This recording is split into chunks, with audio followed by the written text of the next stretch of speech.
Hi everyone, this is Terry. Today I'm in my sewing room in northern Mississippi. I live not too far from Memphis, Tennessee. I would not be on this video today because I was scheduled for an event in Shreveport, Louisiana at the sewing shop.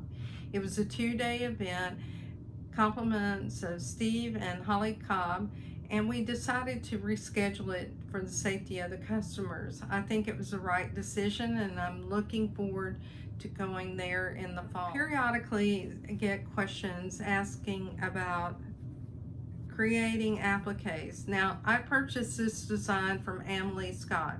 It's a mug rug, and you can see I haven't finished it, but you will notice that the white that is on the face and in the body and on the tail, whenever that was digitized, it was digitized under the pieces of the brown. It comes under that other fabric, and I'll show you how to do some of that on our machine. So let me show you what the process would be to create a bookmark. So the first thing I'm going to do is select a shape and choose OK. Now I have my 1-inch grid on the screen, and this is so I know where I have my placement. I'll go into my size, and I want to resize this so that the ribbon portion of this bookmark is narrow. Now right now I'm in millimeters, and it really doesn't matter what I'm in, if I'm in millimeters or if I'm in inches, but what is very important, you know what the sizes are if I have to come back and change it. So have a pencil and paper handy so that you can write those down. So I've resized this, and I'll choose OK. Now what I want to do is take the bucket, take a single running stitch, I'll choose this hot pink, and I'll apply that to the top of this ribbon. Now I do want to remove the portion of this ribbon because it's going to be underneath the flower, and I don't need that to stitch out. So I'll take my eraser, I'll choose a square eraser, choose OK, and let's just zoom in to 200%. And what I'm going to do is erase the top of this and move down to about 1 1/8 inch at the top, because that's how much is going to fit underneath my flower. And we'll choose OK.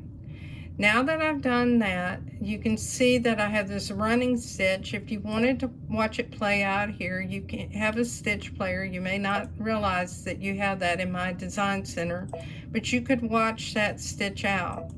All right, what I'll do is I'll save it to memory on my machine, and I'll choose Set and choose OK. Now that I have this embroidery, I'm also going to save it to memory. And the reason I'm doing that is I can duplicate this in embroidery for my tack down stitch, and I just will recolor it. So what I'll do is I'll choose Add. I'll go into my pocket, and I'll pick up that ribbon, and now I'll go to Edit, and what I need to do is to recolor one of those stitch outs. It doesn't matter which one it is. We'll go to the second one, and we'll just make that this teal blue or baby blue, and choose OK. So now I have two designs here. I have the tack down, the placement and the tack down stitch. Now what we're going to do is we're going to go ahead and choose Add. We'll go back to my design center. We need to go into our pocket, and we're going to choose that section of the design and choose OK. We're going to go in and get our zigzag stitch. Let's change it to green.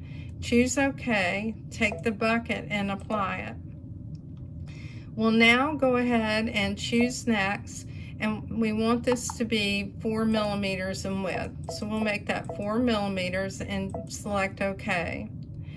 I'll go ahead and save this to memory simply because if I want to go back and edit it, I can.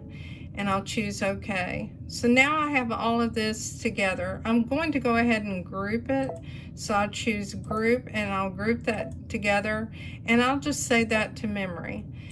If you save components of the things you're working on as you're working on them, and then you find you have a mistake, you can recall some of the components so that you don't have to redo everything.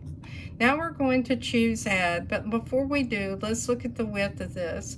So this is about 2.5 inches roughly. What I'm going to do is to create a 4-inch flower on the top. So I'll choose add. I'll go to my design center, I'll go to my shapes, I'll select that flower, choose OK, I'll go to size, and what I'm going to do is resize this to about 4 inches. I'll go back and select inches as my unit of measurement. So let's move this to 4 inches or 4.5. Or this looks nice. So I'll go ahead and choose OK. And then what I'm going to do is I'll go in and pick up the running stitch. I'll make that a green and choose OK, take the bucket and apply it. Now I know I need to move it up some, so let's just go ahead and select this, and we'll use the selection box.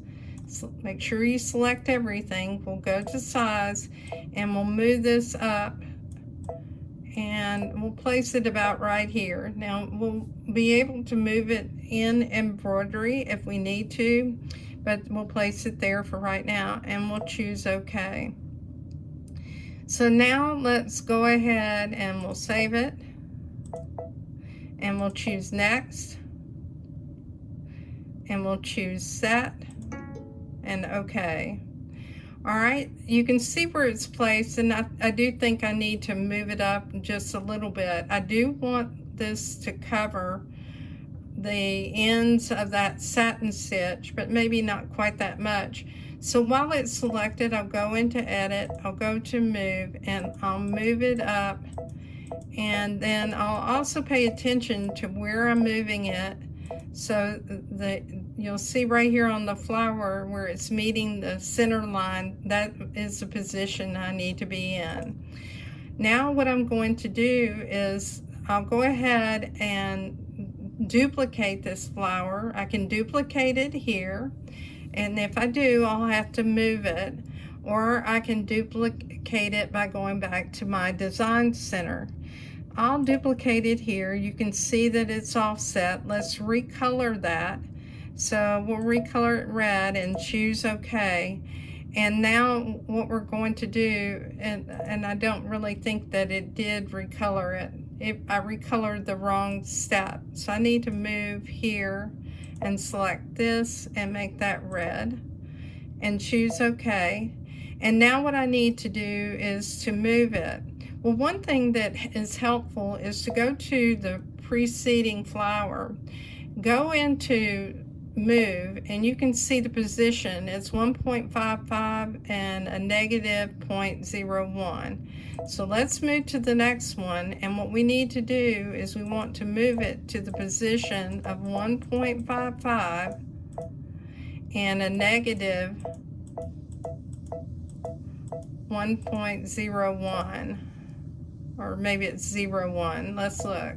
Negative 0.01, and we need to move it just a little bit more, and now it's in perfect position.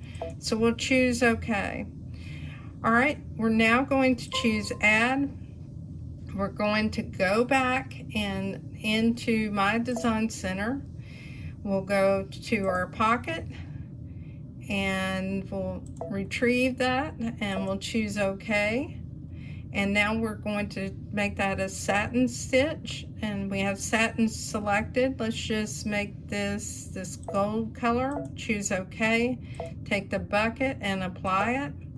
All right, so now let's make sure that we have our millimeters selected, and we'll go to next. We'll change this to 4 millimeters. Choose OK. Choose set. Choose OK. Now we're going to go to Edit, we'll go to Move, and we're going to move this in position. And if you need to, as I mentioned before, look at the preceding object. So this is 39.3, we're now in millimeters, and negative 0.3. So we'll go to 39.3 and then a negative 0.3, so that's aligned. It's in perfect position. We'll say that to memory. So now our design's completed. So this would be like a applique design that you're going to stitch on top of a quilt block. So let's watch this play out. So what we'll do is we'll go to the stitch player and we'll watch it stitch out. And you can see there's your tack down. Now you have your satin stitch.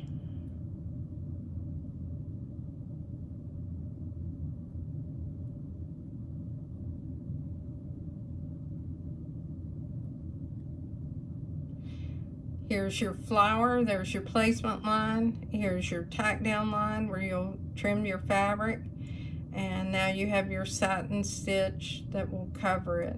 Now obviously whatever you have over that flower needs to be a color that is darker than your satin stitch that's underneath the flower. And that's how you create an applique where you have two parts. I'm Terry Maffitt. I hope you enjoy these videos. If you do, thank you very much for watching them, and please subscribe to my YouTube channel and join me in my Facebook group, Just Stitching with the Brother Luminaire. Thank you, and as always, have a great day.